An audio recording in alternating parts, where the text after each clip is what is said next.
শুরু হয়েছে কোরবানি পশু বেচাকেনা। টাঙ্গাইল, নেত্রকোনা ও নাটোরের পশুর হাটের পরিস্থিতি জানাতে সরাসরি যোগ দিচ্ছেন সহকর্মী অভিজিৎ ঘোষ, জিয়াউর রহমান ও মামুন খান। আমরা শুরুতেই যাচ্ছি টাঙ্গাইলে। অভিজিৎ, হাটে ক্রেতাদের সমাগম আপনি কেমন দেখছেন, আর দাম নিয়ে কি বলছেন ক্রেতা বিক্রেতারা?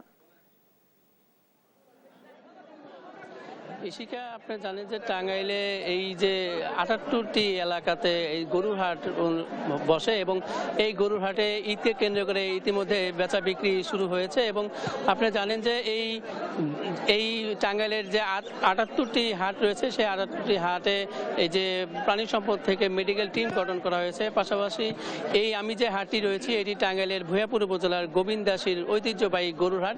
এই গরুর হাটে দেখেছি যে গরুর পর্যাপ্ততা থাকলেও ক্রেতা কম রয়েছে এবং ক্রেতা যারা রয়েছেন তারা বলছেন যে এই গরুর হাটে তারা যে দামে গরুর কেনার চিন্তা ভাবনা করেছিলেন সেখান থেকে তাদের দাম একটু বেশি বলছে। তবে যারা খামারি রয়েছেন তারা বলছেন যে এবারের কোরবানির যে পশু সেই দামটি কিন্তু অনেক কম এবং তারা বলছেন যে কাঙ্ক্ষিত দাম না পাওয়ার যেমন তারা বিক্রি করতে পারছেন না। পাশাপাশি এই আজকের যে আবহাওয়া সেটি বৃষ্টির কারণে এই হাটটি এই বেচাকিনি একদম থেমে গিয়েছে এবং যেহেতু এখন বৃষ্টি থেমেছে এখন এই বেচা বিক্রি বাড়বে এমনটি প্রত্যাশা করছেন এই হাট সংশ্লিষ্ট যারা রয়েছেন তারা।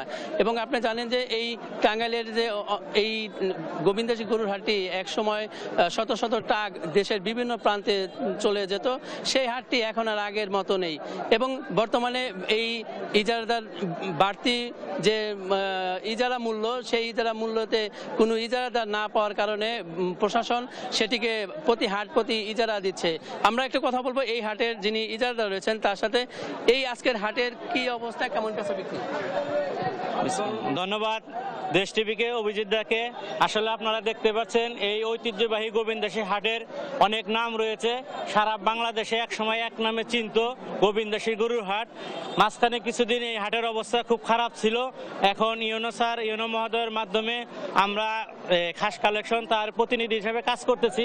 আপনারা ইতিমধ্যে দেখতে পাচ্ছেন অনেক ধরনের গরু আসছে, ছোট বড় মাঝারি, এবং এই এলাকা থেকে বিভিন্ন এলাকা থেকে আশপাশে যেমন সিরাজগঞ্জ, বগুড়া, শেরপুর, কালিহাতি, জঞ্জনিয়া বিভিন্ন জায়গা থেকেই এখানে প্রচুর পরিমাণে গরু আসতেছে।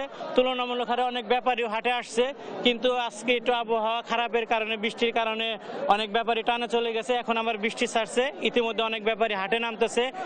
এখানে আসলে আসার উদ্দেশ্য। আপনাকে ধন্যবাদ।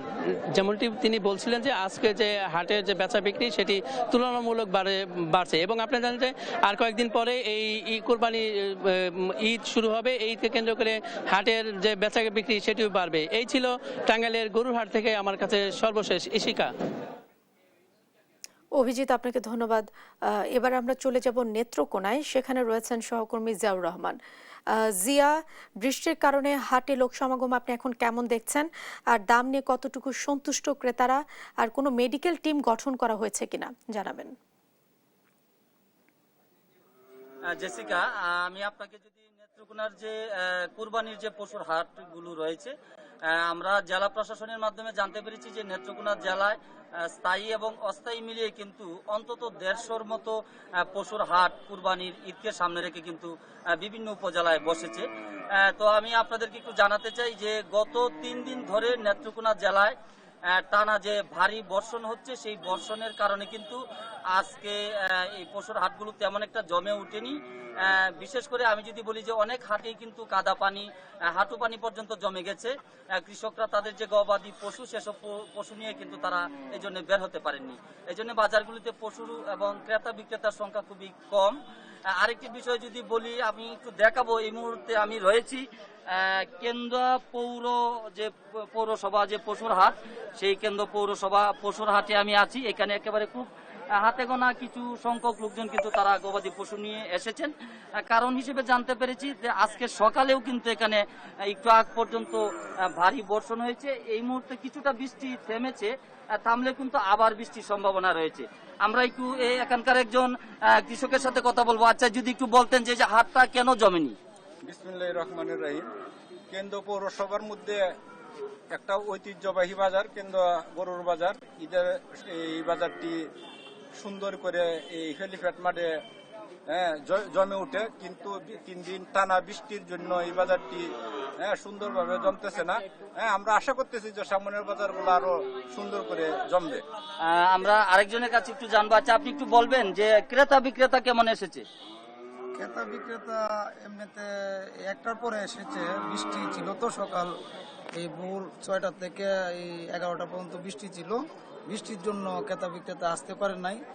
আশা করতেছি কালকেও বাজার আছে, কালকে ইনশাল্লাহ জমবে, এই ইনশাল্লাহ বাজার জমবে বৃহস্পতিবার। আচ্ছা, আপনারা শুনছিলেন যে একজন বিক্রেতা ক্রেতা কেমন এসেছে, তারা কিন্তু বলছিলেন যে পশু এবং ক্রেতা বিক্রেতার সংখ্যা কম থাকার একটাই কারণ, সেটা হচ্ছে যে গত 3 দিন ধরে টানা বর্ষণ। তবে তারা আশা করছেন যে কুরবানির ঈদকে সামনে রেখে যে কয়েকদিন রয়েছে এই দিনগুলো কিন্তু একেবারে জমজমাট হয়ে উঠবে বাজার। আর একটি বিষয় আমরা জানতে পেরেছি যে নেত্রকোনায় যে প্রত্যেকটি বাজারে কিন্তু মেডিকেল টিম গঠন করেছেন জেলা প্রাণী সম্পদ কর্মকর্তা। তো এই ছিল জেসিকা আমার কাছে নেত্রকোনার কুরবানির পশুর হাটের সর্বশেষ পরিস্থিতি। আপনাকে ধন্যবাদ। এবার আমরা চলে যাচ্ছি নাটোরে, সেখানে রয়েছেন সহকর্মী মামুন খান। মামুন, হাট কতটুকু জমে উঠেছে আর বৃষ্টির দিনে হাটের সার্বিক পরিস্থিতি জানাবেন, পরিবেশ কেমন দেখছেন? ধন্যবাদ জেসিকা। আমি এখন অবস্থান করছি নাটোর ঐতিহ্যবাহী তেবাড়িয়া হাটে।